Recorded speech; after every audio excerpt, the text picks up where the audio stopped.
ආයුබෝවන් ආදරණීය දුවේ පුතේ. ඔන්න ඉතින් මාස කිහිපයකට පස්සේ නේ සෙසුපියස YouTube නාලිකාවෙන් ඔයාලට අලුත් වීඩියෝ එකක් අරගෙන එන්න හිතුවා. මොකද ළඟ එන සාමාන්‍ය පෙළ විභාගයට දැන් ඔයාලා ලහි ලහි සූදානම් වෙනවනේ. නේද?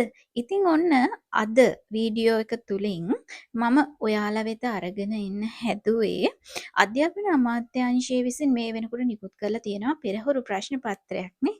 මේ වෙනකොට ඔයාලා කරන්නත් ඇති, සමහරු දන්නව ඇති, නැතුව ඇති නේ.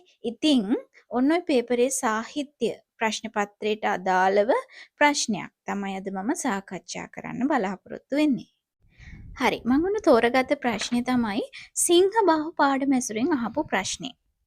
හරි, දැන් මේ වෙනකොට සමහරු පාඩම් තෝරගෙන ඉන්නවානේ. මේ පාඩම මම කරන්නේ, මේ පාඩමින් ආවොත් මම ලියනවා නේද? ඉතින් ඔන්න එහෙනම් කියනවා එහෙම දරුවොන්ට මේ පාඩම් 16ම රෙඩි වෙලා ඉන්න අයට ගැටලුවක් නැහැ.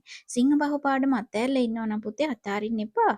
උදාහරණ කිහිපයක් පාඩම් කරලා තියාගන්න. මොකද විභාගයේ ලකුණු 15ක ලොකු ප්‍රශ්නයක් වුණත් මේ පාර සිංහ බහු පාඩමෙන් ඔයාගෙන් අහන්න පුළුවන්. නේද? හරි. හරි පුතේ. එහෙනම් මොකද්ද මේ පෙරහුරු ප්‍රශ්න පත්‍රයේ අපෙන් අහලා තියෙන ප්‍රශ්නේ? මං කෙලින්ම ප්‍රශ්නෙට යන්නම්කෝ. අපෙන් අහනවා පුතේ ගීතවත් බස්වහරක් යොදා ගනිමින් සිංහයාගේ හා සිංහබාහුගේ සිතුම් පැතුම් අපූර්ව අන්දමින් නිරූපණය කිරීමට නිර්මාණකරුවා උත්සාහ දරා ඇත. එක් කරුණකට උදාහරණ දෙක බැගින් දක්වමින් විමසන්න කියලා. හරි ලේසි ප්‍රශ්නයක්. පාඩම හොඳින් ඉගෙන ගත්ත ළමයෙක් ඉතින් මේකට ලස්සන පිළිතුරක් ගොඩනගා ගන්න පුළුවන්. දැන් ප්‍රශ්නේ දකිනකොට ඔයාලට මේ පුළුවන් වෙන්න ඕනි මේක ලකුණු කීයක් හම්බෙන ප්‍රශ්නයක්ද කියලා අවබෝධ කරගන්න නේ. ලකුණු 15 ප්‍රශ්නයක්. අපි ඕනෑ තරම් ප්‍රශ්න වලට පිළිතුරු ලියලා තියෙනවා. මගේ වීඩියෝ කලින් බැලුවනම් නේ. ලකුණු 15 ප්‍රශ්නයක් නම් පුතේ අපි කොහොමද ආරම්භයක් ගන්න ඕනි? අපි ආරම්භක ඡේදයක් ලියන්න ඕනේ නේද? සමහරු තවත් පටල ගන්නවා. ප්‍රශ්න කොටස් දෙකකට කඩලානේ අහන්නේ. එතකොට එක ප්‍රශ්නයක් ඉවරලා ඊළඟ ප්‍රශ්නේ පටන් ගන්නකොට ආයෙත් ආරම්භයක් ලියනවා. එහෙම අවශ්‍ය වෙන්නේ නෑ නේද? ඔව් එහෙම අවශ්‍ය වෙන්නේ නෑ. අපි පොදුවේ ආරම්භක ඡේදයක් ලියනවා. ලියලා ඒ යටතේ මෙන්න මේ ප්‍රශ්න දෙක උදාහරණ 4ක් යටතේ අපි විස්තර කරන්න ඕනි. කීයක් යටතේද? 4ක් යටතේ වුණ උදාහරණ අඩු වුණොත් ලකුණු අඩු වෙනවා. හරි? හරි. පුතේ ලකුණු 15ක ප්‍රශ්නයකට ලකුණු දෙනකොට කොහොමද ඔයාලට ලකුණු හම්බෙන්නේ? උදාහරණ 4ක් ඉල්ලලා තියෙනවනේ. උදාහරණයට ලකුණු එක ගානේ ලකුණු 4ක් හම්බෙන. ඊටු ලකුණු ටික වගේ කරුණු අනුව බෙදිලා යනවා. හරි පුතේ. එහෙනම් අපි යමුකෝ ඔන්න විචාරේ ලියන්න. හැබැයි අද මෙහෙම දෙයක් තියෙනවා. දැන් මේ වෙනකොට වීඩියෝ ගොඩක් බලලා මාත් එක්ක එකතු වෙලා ඉන්න දරුවෝ දන්නවා දැන් හොඳට විචාර ලියන්න. ඒ නිසාද විචාරේ ගොඩනගා ගන්න විදිහ මම පැහැදිලි කරනවා. විචාරේ ලියන්නේ ඔයාලා. අවසානයේ කියන්නම්කො මොකද කරන්න ඕනි කියලා. හරි. හරි පුතේ. එහෙනම් ඔන්න ප්‍රශ්න අංකේ දාලා අපි මුලින්ම කරන්න ඕනි මොකද්ද? අපි ඉරුල මැද්දෙන් අලුත් ඡේදයක් පටන් අරගෙන හැඳින්වීමක් ලියනවා. දැන් හැඳින්වීම ලියනකොට මොනවද ලියන්න ඕනි? නේ? අපි සිංහබහු නාට්‍ය. එහෙමත් නැත්නම් මේකේ ලේඛකයා නේද? ඔය කරුණු ඇතුළත් වෙන පොඩි ආරම්භක ඡේදයක්. මේක රූල් 4ක් 5ක් තිබ්බනම් හොඳටම ඇති. මේ සිංහබාහු නාට්‍ය කවුද ලියුවේ? මේ ලස්සන ආරම්භයක් ගන්න සිංහල නාට්‍යකෙත පෝෂණය කිරීම උදෙසා නේද? අතිවිශාල මෙහෙවරක් කර අග්‍රගණ්‍ය නිර්මාණකරුවෙකු ලෙස මහාචාර්ය ද්‍රිවිර සරච්චන්ද්‍රයන් හැඳින්විය හැකිය. මේ වූ නාට්‍යකරුවෙක් පමණක් නොව නවකතා, කෙටිකතා ආදී සාහිත්‍ය නිර්මාණ රැසක් නිර්මාණය කොට ඇත. ඒ අතරින් සිංහබාහු නාට්‍ය හු අතරින් ලියවුණු සුවිශිෂ්ට නිර්මාණයකිනේ ඔය වගේ ආරම්භයක් තිබ්බනම් හොඳටම ඇති. මේ සමහර දරුවෝ කරන වැරද්දක් තමයි ආරම්භක ඡේදය ලියන්නම විනාඩි 15ක් විතර ගන්න එක මහා අපරාධයක්. නේද? ආරම්භක ඡේදයේදී පුතේ ඔයාලට ලකුණක් සාමාන්‍යයෙන් හම්බ වෙන්නේ නැහැ. ඔයාලා ලියන කරුණු සහ උදාහරණ වලට තමයි හම්බෙන්නේ. ඒ හින්දා වැඩි වෙලාවක් ඒකට විඩංගු කරන්න එපා. හැබැයි ආරම්භයක් නැතුව ලියන්න යන්නත් එපා. සමස්තය ලකුණු දෙනකොට සියල්ල සලකා බලන නිසා. හරිද? ඔය වගේ ආරම්භයක් අරගෙන අකට මොකද්ද අපි කරන්නේ? මේ ප්‍රශ්න එකතු කරනවා නේද? එතුමන් විසින් රචිත මොකද සිංහබාහු නාට්‍ය රචනා කිරීමේදී ගීතවත් බස්වහරක් යොදා ගනිමින් සිංහයාගේ හා සිංහබාහුගේ සිතුම් පැතුම් අපූර්ව අන්දමින් නිරූපණය කිරීමට උත්සාහ දරා ඇත විමසා බලමු කියලා ඔන්න ඡේදය ඉවර කරනවා. නේද? හරි. චුට්ටක් වේගෙ වැඩි ඇති. කමක් නෑ. ඔයාලා නතර කරලා අහලා දෙපාරක් තුන්පාරක් අහලා හරි මේක ලියන්න. නැත්නම් වීඩියෝ එක දිග්ගැස්සෙනවා.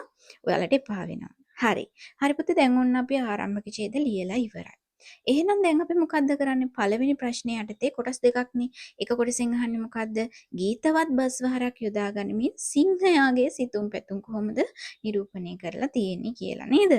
හරි. එහෙනම් අපි සිංහයා එහෙමත් නැත්නම් තාත්තගේ පැත්තට තමයි ඔන්න අපි හැරෙන්න යන්නේ. පුතේ දැන් ඔන්න ප්‍රශ්න ලියන්න ගන්න ඔයාට එක දෙයක් අමතක වෙනවා. නේද? ප්‍රශ්නේ පටන් ගත්ත ගමන් ඔන්න සිංහයාගේ චරිත ගැන ලියාගෙන යනවා. සමහර දරුවෝ එහෙමනේ. පුතේ මේකේ තියෙනවා තව කොටසක්. මොකද්ද? පුතේ මෙතනදී අහන්නේ නිකම්ම සිතුම් පැතුම් නෙමෙයි. හොඳේ. ගීතවත් බස් වහරක් යොදාගනි. මොකද්ද පුතේ ගීතවත් බස් වහර කියන්නේ? නේ ඔයාලා දන්නවා. දැන් සිංහබහු නාට්‍යයේ තියෙන නිකම්ම නිකන් දෙබස් නෙමෙයි. ගීතවත් නේ ගීත වගේ නැත්නම් අර කවි ආකෘතියෙන් තමයි මේ නාට්‍ය නිර්මාණය කරලා තියෙන්නේ. මොකද මේක ශෛලීගත සම්ප්‍රදාය නාට්‍යයක්නේ. ඒකට සාමාන්‍ය විදියේ දෙබස් නෙමෙයි තියෙන්නේ. හරි. ඔන්න දැන් කතාව ඔයාලා දන්නවනේ කතාව මම කියන්න යන්නේ නැහැ. දැන් සිංහයා කියලා කියන්නේ කොයි වගේ කෙනෙක්ද? මේ කැලේ ඉන්න භයානක සතෙක්. නේ? එයා සතෙක් වුණත් සිංහෙක් වුණත් කැලේ රජා වුණාට තාත්තා කෙනෙක් නේ.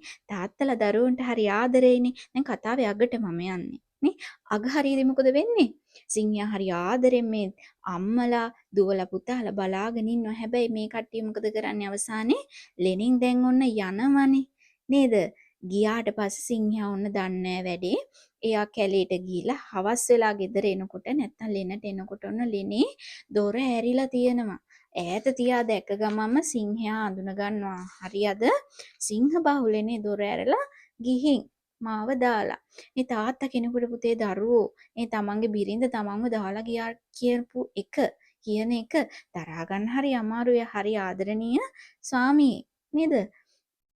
එතකොට අන්න ඒ අවස්ථාවේ ගීතය ඇසුරින් නැත්තම් ගීතවත් බස්වහර ඇසුරින් කවියා අපූර්ව විදිහට මේ සිංහයාගේ වේදනාවෙන් බරිත මේ සිතුවිලි හැඟීම් හදවත හරි ලස්සනට විස්තර කරලා තිනවා. අන්න ඒක තමයි පුතේ පිළිතුරේ ලියවෙන්න ඕනි. ගීතවත් බස්වහර යොදා ගනිමින් කතුවරයා නේද? සිංහයාගේ රිදුණු හදවත හරි ලස්සනට විස්තර කරලා තියෙනවා. හරි එහෙනම් අපි මොකද දැන් කරන්න ඕනි? අපි ඔන්න උදාහරණයක් ගන්න ඕනි.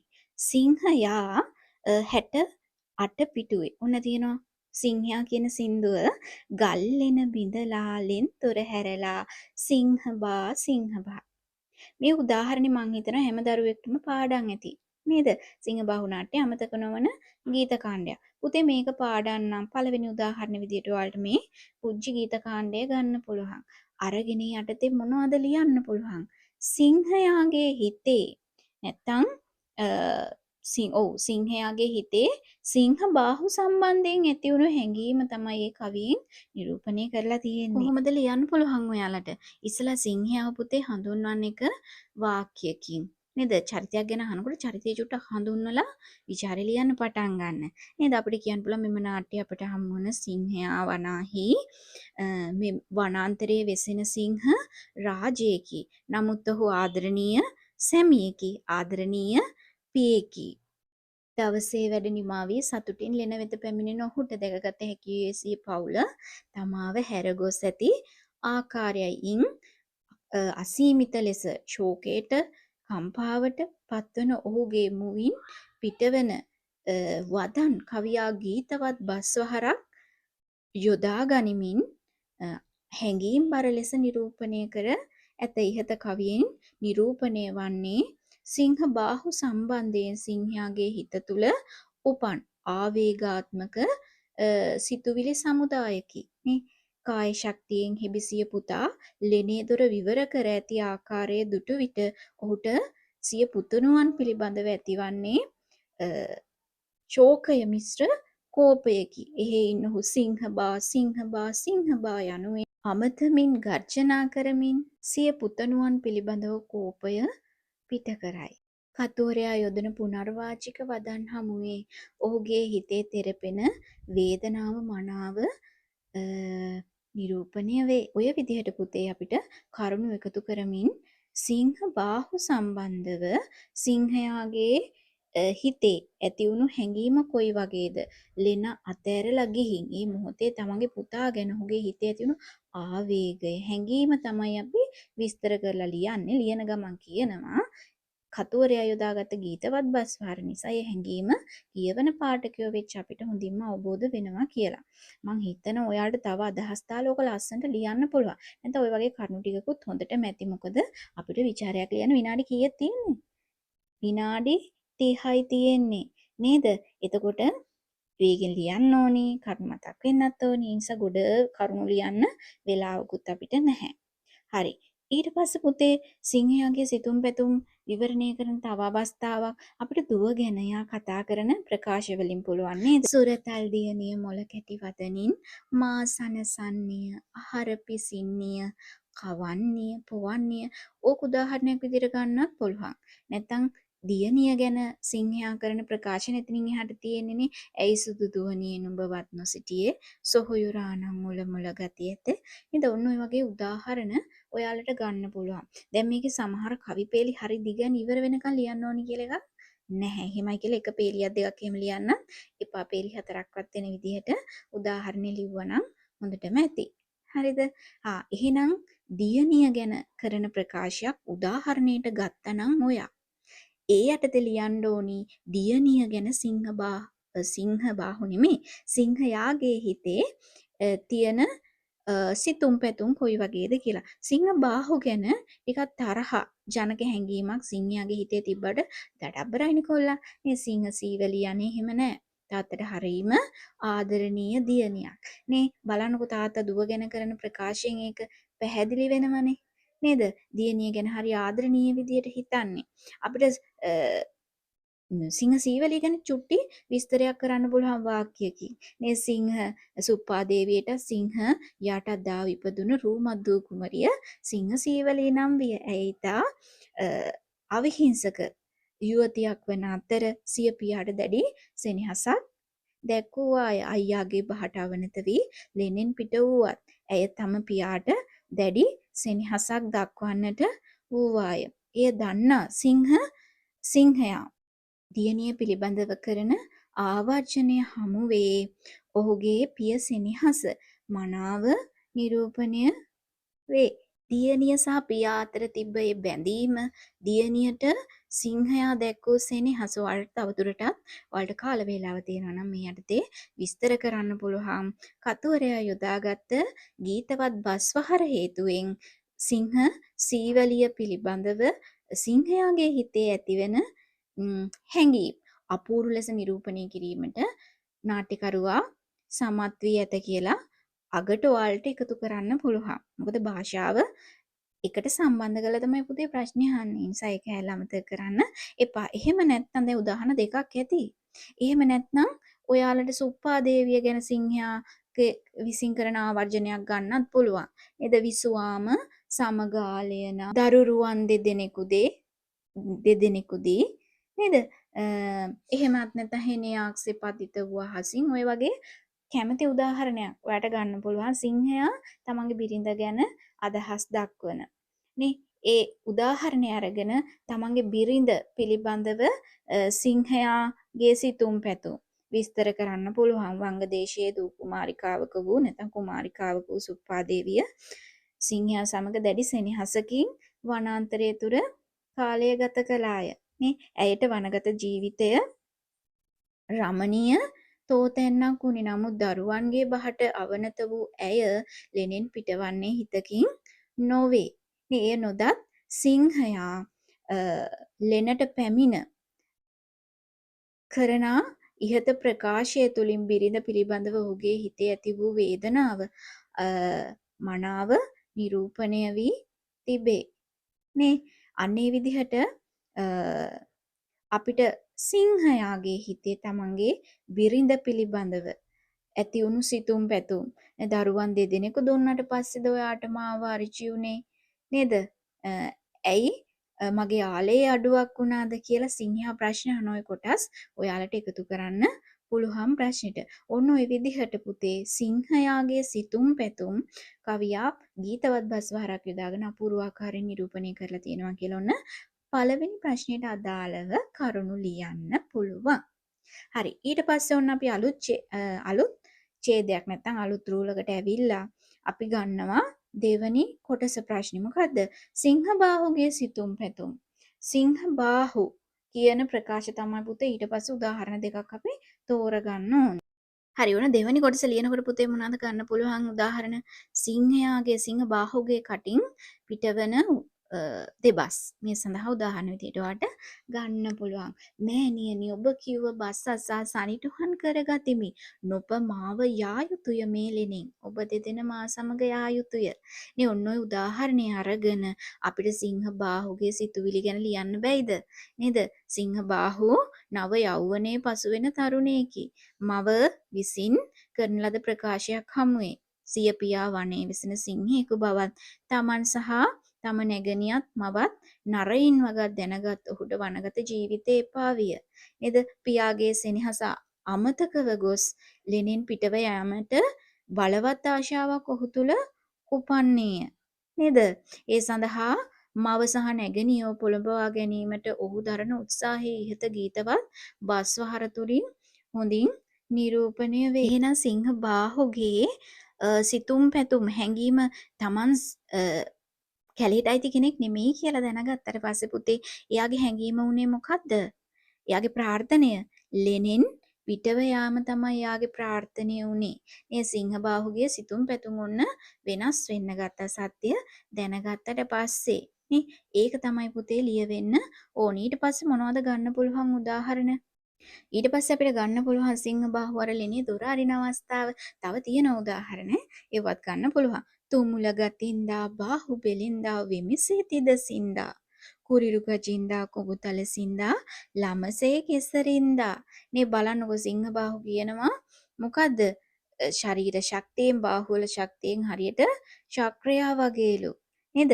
මේ සිංහ බාහු විස්තර කරන්නේ කවුරු ගැනද? තමන්ගේ තාත්තා ගැන. පුරසාරම් දොඩනවා. මම මේ තාත්තගේ පුතා කියලාත් කියනවා. තාත්තට පුළුවන් නම් පුතාට ඇයි බැරි කියලා සිංහ බාහු මේ නංගිට කියන්නේ. නංගි කියනවනේ අයියේ තාත්තා ලෙනේ දොර වහලා තියෙන එක කාටවත් අරින්න බෑ කියලා. එතකොට සිංහ බාහු දෙන උත්තරේ නෙවෙයි තියෙන්නේ නේ පුතේ.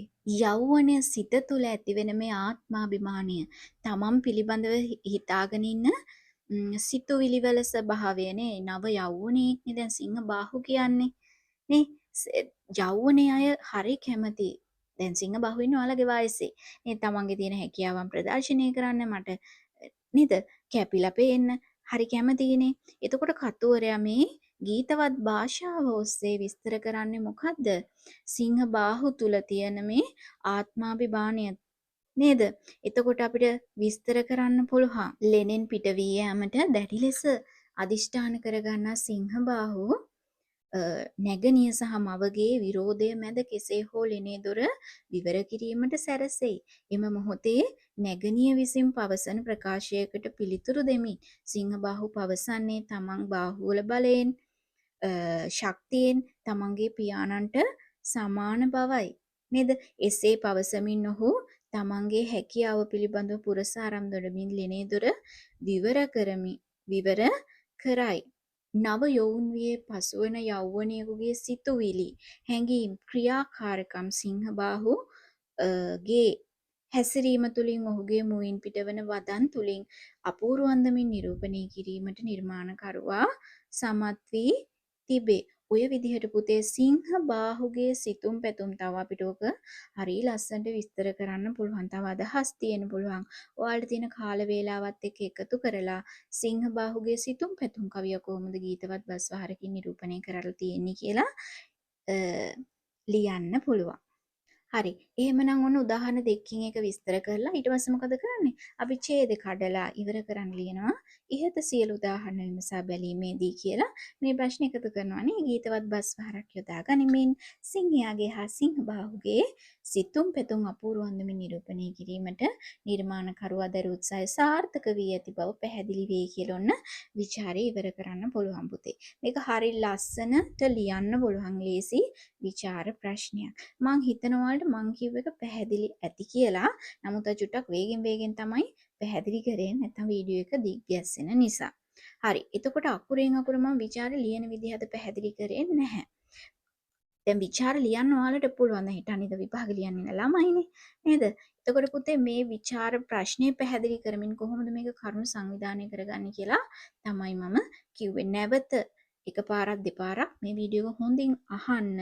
අහලා මම හිතන ඔයාලට ලස්සන පිළිතුරක් ගොඩනගා ගන්න පුළුවන් මම කිව්ව කරුණු එකතු කරලා තව ඔයාලගේ අදහසුත් දාලා. හරි පුතේ එහෙනම් ඔයාට පුළුවන් ඔයා ලියන පිළිතුර මෙන්න මේ තිරේ දිස්වන මගේ අංකයට යොමු කරලා පුද්ගලිකව ඔයාට ඔයාගේ පිළිතුරට ලැබෙන්නේ ලකුණු කොච්චරක්ද කියලා බලාගන්න. ඉතින් තව දෙයක් කියන්න ඕනි. පැය ගාණක් එක මුත්තරේ ලියලා ලකුණු ගත්තට නම් වැඩක් නැහැ. විනාඩි 30ක කාලයක් ඇතුළේ මේ ප්‍රශ්නෙට ලියන පිළිතුර තමයි ඔයාලා මට එවන්න ඕනි. විචාරය ලියන්න පටන් ගත්ත වෙලාව ඉවරුණු වෙලාව පැත්තකින් ලියන්න. ලියලා විචාරේ ලියලා මට එවන්න. ඔයාට ලකුණු කීයක්ද කියලා බලා ගන්න පුළුවන්. ඉතින් ඒ ලැබෙන ලකුණ නැවත මේ වීඩියෝ එකේ පහලින් කමෙන්ට් කරන්න අමතක කරන්න එපා.